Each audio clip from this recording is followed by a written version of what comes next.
அடுத்த question, a capillary tube of radius r is immersed in a water and water rises in it to a height h. The mass of a water in a capillary is 5 gram. So என்ன சொல்கிறாங்கன்னா ஒரு capillary tube இருக்குது, அதோட radius வந்து r.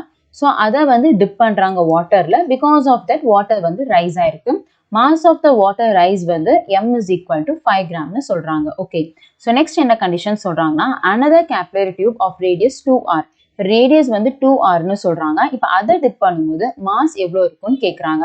Okay, so first of all நமக்கு capillary டியூப்ல force due to the surface tension வந்து நம்ம பார்த்துருப்போம். அதோட ஃபார்முலா வந்து T cos theta into 2 pi rனு கிடைச்சிருக்கும். டிரைவ்ல இது பார்த்துருப்பீங்க.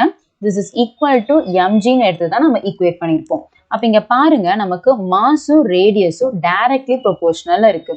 அப்போ m is proportional to r. Okay, so அப்போ இனிஷியலாக மாஸ் வந்து 5 கிராம், அப்போ ரேடியஸ் வந்து r. இப்போ நம்ம மாஸ் வந்து கண்டுபிடிக்கணும், ரேடியஸ் வந்து 2r. ஸோ ரெண்டுத்தையும் டிவைட் பண்ணலாம். டிவைட் பண்ணால் r கேன்சல் ஆயிரும். 2 இந்த சைட் போயிடுச்சுன்னா m is equal to 10 gram. Okay, we'll check the option. Option 2 is the right answer.